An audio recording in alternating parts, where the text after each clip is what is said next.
So we start with the first slide, and it should be full screen. Is it full screen? Yes, ma'am. No, sorry. No, ma'am. No, So then we'll do like this. Is it full screen now? Yes, ma'am. Yes, ma'am. As you see, we continue speaking about how to deal with parents and young children. And so first I would like to say some words about the video task that you've made. And so I watched all the videos and I like them very much. So I would like to thank you for being such open, sincere, and optimistic. So while watching, I'll just saw that many qualities seem familiar to me, and I can see that we have a lot in common. So these features are so natural that they are an integral part of any personality. And I hope that this activity has helped you to focus and understand your strengths and weaknesses, to get rid of negative traits and to improve your character so that you can be more successful in life. And many of you said that it can also help to overcome fear, for example, of public speaking. So some of the students just mentioned this, because the more you practice, the better your skill become, you know. And I would like to just cite some of the ideas just that were mentioned in your video stories. For example, the right mindset can turn your weaknesses into your strengths. Analyzing one's weaknesses is always a strong point. Or no one is perfect. As long as you want to overcome your weakness, everything is possible.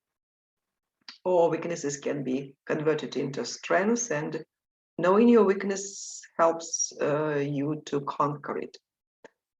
I mean, there were a lot of interesting ideas in your stories and a lot of examples that illustrate your features. And so I appreciate your videos very much, and it was like talking to everyone in person. And I would say that you are good speakers. It was a pleasure for me just to watch your videos. And I hope that you like this experience and will do this in future. So like after this class, there is also a video task for you. And you will develop your public speaking skills. It's not public, but you can imagine the whole world is watching you. So, and some of the students worried that they do not want to make this video go viral, or just to a lot of people watch the video. No one will see your video, only the person whom you send the link. If you send the link to me, I won't just spread the video, I won't share the video with anyone. It will be safe, no one will see it. If you would like to make it go public, you may just give the open access to the YouTube site, and a lot of people can watch it. So this is the comment on video task. And you remember that there was also vocabulary task.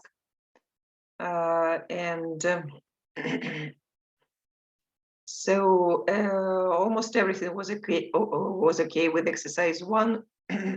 With the task was to match the the names of the diseases, just common and non-technical and medical terms. Everything was okay, but there were some issues with the diagnosis in exercise 2. For example, a lot of students just didn't give the right diagnosis in this situation, and let us analyze it. So there is a conversation, but the doctor asks what seems to be the trouble, and the patient answers, my eyes and my nose are running all the time, I feel terrible. The doctor asks, when did this begin? And at the beginning of July, and the doctor should just say the name of the disease. So a lot of students wrote cold or coryza, yes, which is actually the same, but remember that the task was to use the informal terms, not medical terms. So, and of course we can just suspect that this is a cold if the nose and eyes are running. But look at the question, when did this begin? So it began at the beginning of July. So it means that this is the season, for example, in the United Kingdom, where when the trees are in blossom and when there are a lot of flowers everywhere. And so that is why this is the season of allergic rhinitis, so some allergy. That is why if we choose like between cold and hay fever, what should we, what the diagnosis is in this situation? I think hay fever. Hay fever, yes, that was the right answer in this situation. And there is also the second case. The doctor asks, what's the problem? It's my son, he's got a rash and swelling in his armpits. Does he have a fever? Yes. So, and the doctor should guess. So here we should guess whether it's a whooping cough, as some of the students have written, or German measles. German measles. Yes, German measles, well, there is a rash and swelling in the armpits. And whooping, there is no information about cough, yes? So that is why it's wrong. So German measles is the right answer in this case. Okay. And today we continue, yes, speaking about speaking about doctors and patients, and now there is a listening task about reassuring an anxious parent. Let us listen to the extract from a conversation between Dr. Thompson, who is reassuring a mother, Mrs. Allen. Mrs. Allen is anxious that your child has meningitis. And so we're going to listen to their conversation, and we should complete the sentences using no more than 4 words. It can be 1, it can be 2, 4, no more than 4. Now I'm going to turn it on, and you'll tell if you can hear.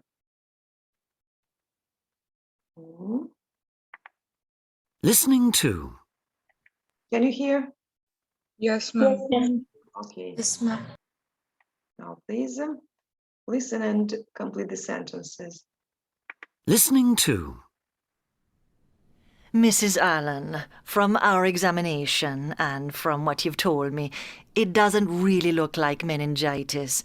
But what he has got is a barking cough and a touch of fever. I think he's actually got croup. Now, you said he's had this once this year in the spring. Yes, around March, I think. And I went to my GP then. What did he say it was then? The same as you, I think. Did you use steam the last time? A little. Well, if you use steam, it'll help to ease the cough. So you don't think it's meningitis? No. If it were, I'd expect him to be very unwell. He probably wouldn't be able to run around the way he is. He'd maybe be a bit more listless. And he'd maybe have a rash and shy away from the light. I've seen on one of the posters that difficulty moving his head is related to meningitis. Ah, yes, it is. But Mrs. Allen, if he had neck stiffness, he wouldn't be able to move about the way he is. I was just scared it might be something serious. That's what every mother might feel in the circumstances, and you're very right to be cautious. Thank you, Doctor. Keep an eye on him, and don't hesitate to contact your GP immediately or come and see us if there are any changes, or if he starts crying in an odd way. Okay, thanks. I feel a bit more relaxed about it. Oh, is there anything else you'd like to ask before I write?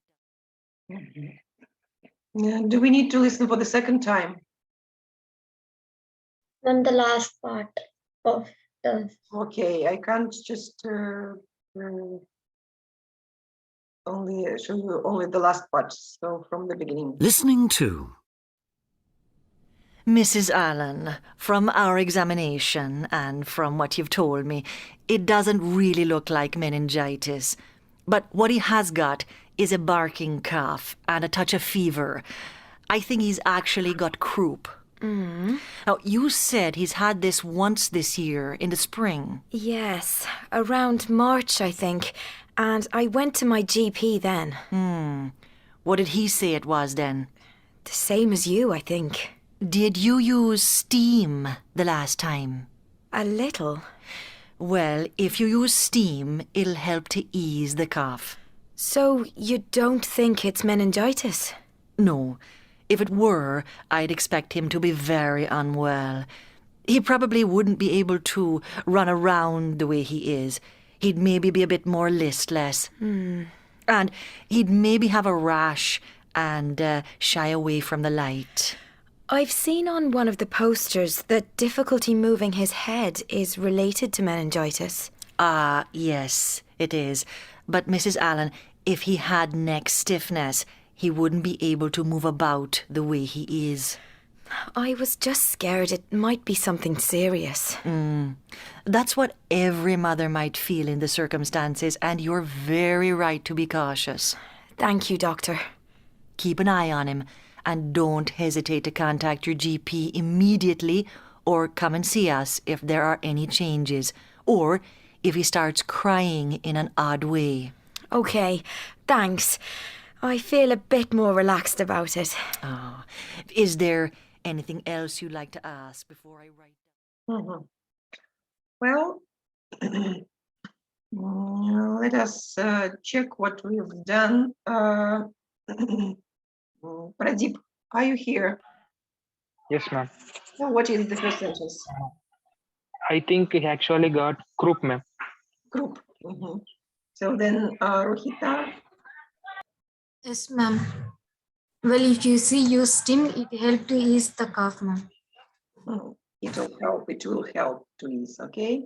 Yes, So, yes, ma'am. Bhuvanesh. Yes, ma'am. If it were, I would recommend him to be very unwell. Ma'am.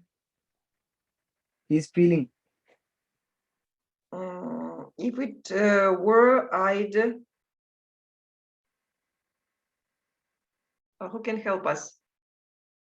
expect I'd expect him to be very unwell. Okay. So Suhita. Yes, ma'am. And he may have a rash and shy away from light more. Okay, it may have a rash. Okay, so the next is for Afnan. Is Afnan here? No. Khadija?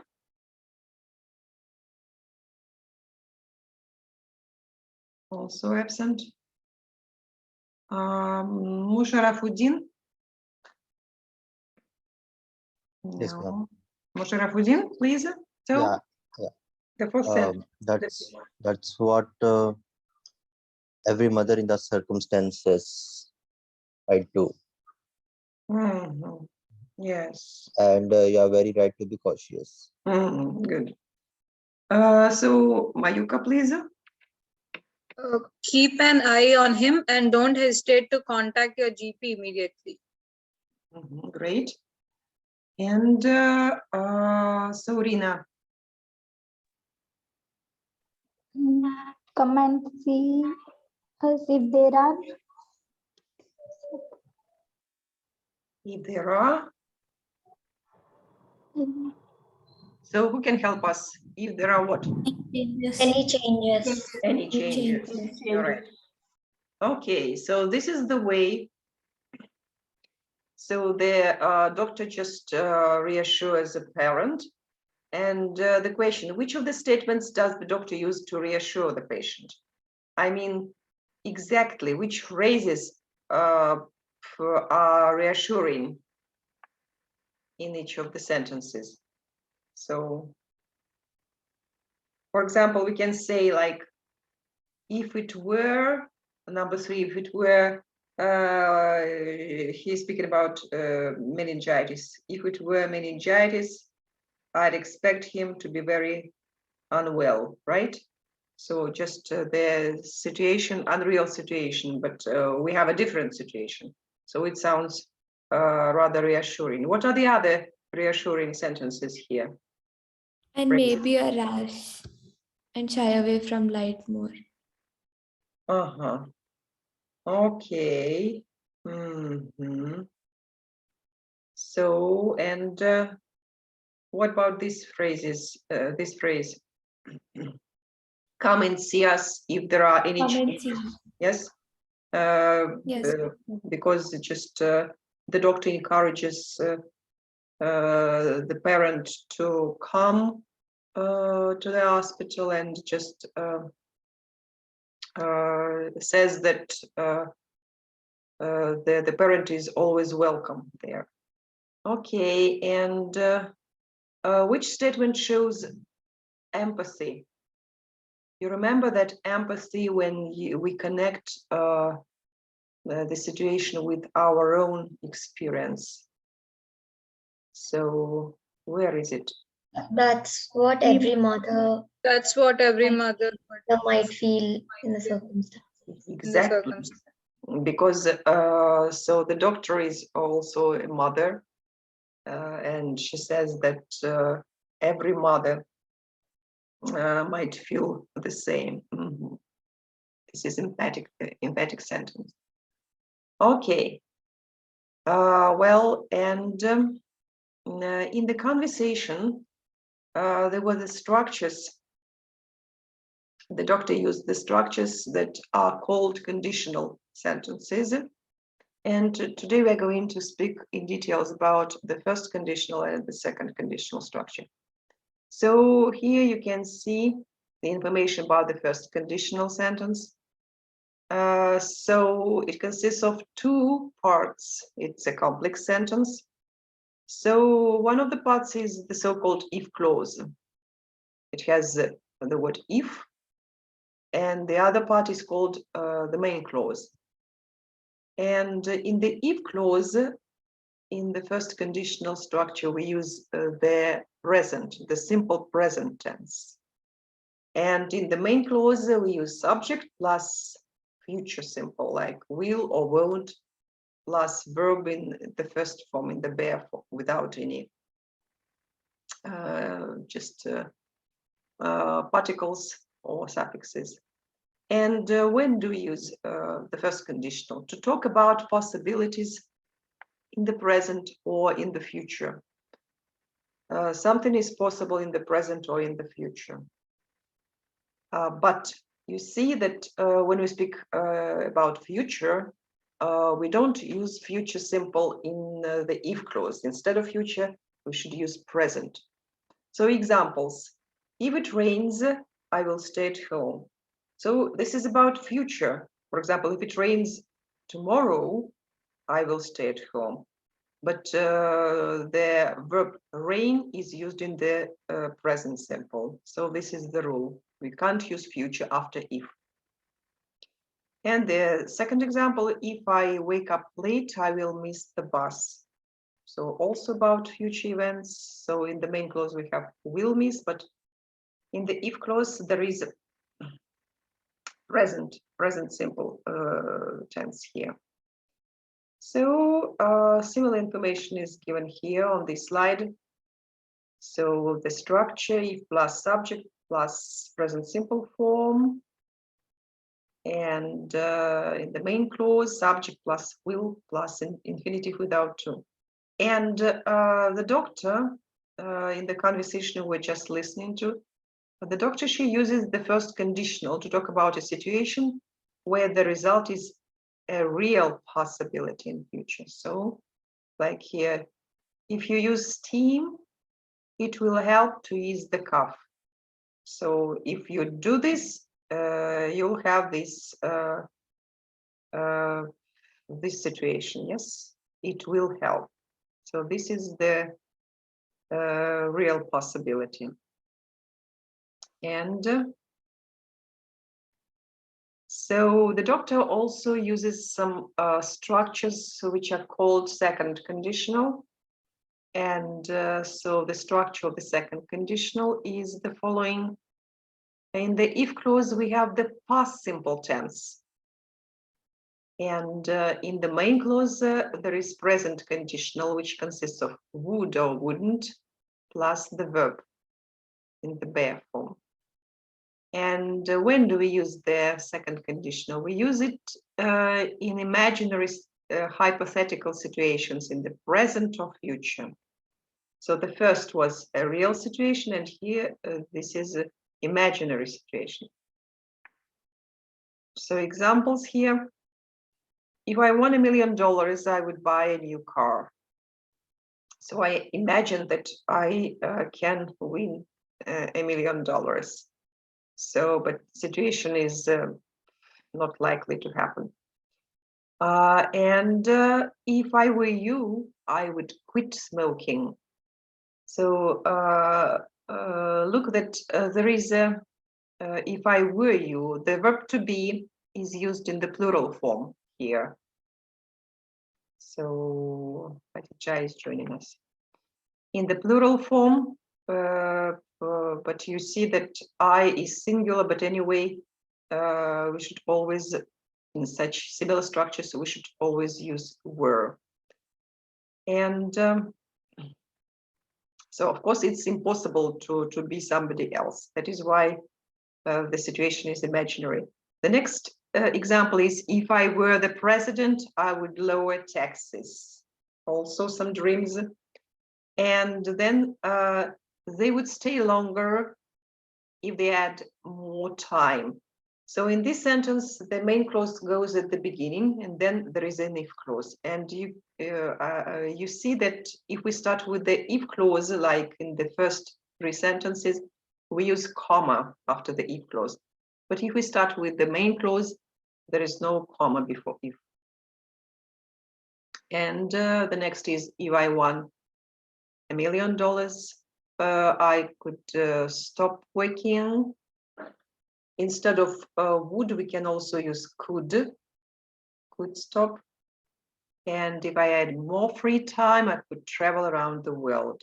Also some dreams about future. So, and some more information about the second conditional. It is used for hypothetical unreal situations like here, the structure. And the doctor in listening uses the second conditional to reassure the mother by showing that the child is not suffering from a particular condition. So she says, if he had meningitis, I would expect him to be unwell, or if it were meningitis.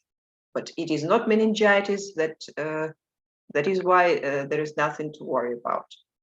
So the situation is unreal. Well, and one more note. When you reflect on your experience, you can also use the second conditional to show what you would do to improve on your experience. Like in the example here, if I faced the same situation again, I would do things very differently. So a second conditional is used here because we can't be in the same situation again. Yes, that is a hypothetical situation. That is why there is a second conditional structure. Is it clear? Yes, ma'am. Yes, ma'am. Okay. Yes. So if it is clear, let us look at the next slide. There is a practical exercise. We should decide whether the if clauses are real or hypothetical, and complete the sentences putting the verbs into the correct tense. Let us have a look at the first sentence. So, Bhargavi, will you read it? Yes, ma'am. If it were group, So, yes. it is hypothetical Oh, because it is here they have used were. exactly. So it shows that this is hypothetical situation, they're past tense, right? And what is the Yes. second part of the sentence? Choose from A, B, C, D. Okay. She have a really bad barking cough. And we should change the form of the verb. Okay. Instead of If have, if it were group, she would have. would have a really Yes. bad barking cough. Yes, she would have. Okay, so please just 3 minutes for you to complete all the other sentences. Just do it individually, write them down, please.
Okay, let us check.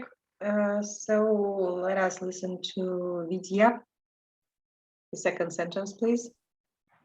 If we do not do the screening test, it is real, ma'am. Okay, yes, that is why we use the first conditional. We use the present, do not do. What is the second part of the sentence? Increase the risk of permanent damage. It would increase. Yes, it. If we do not do the screening test, it would increase the risk of permanent damage. Exactly, good. It will increase. Okay. So the next is for Lahari. Yes, ma'am. Mhm. If you get the patient to relax, it would be easier to carry out the procedure. So is it first conditional or second conditional sentence? Hypothetical, ma'am. I think Is it second. possible to get the patient to relax? I think Yes. it's yes, Yes, it's ma'am. real. It's real. It's not hypothetical. It's a real situation. Yes, ma'am. That is Real. why get is used in the present form here. So if you get the patient to relax, it would be easier to carry out the procedure. look, if it is first conditional, we don't use would, we use future simple. It will will be will. easier to carry out our procedure. Okay. So Pradeep, please, the next sentence. Hello, Pradeep, are you here? No. Rohita? Yes, ma'am. At Please. 6 weeks, if you stare at the baby's face, it's still normally.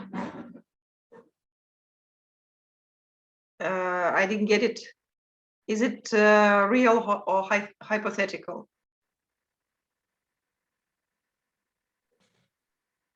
Real, ma'am. Real. Ma'am.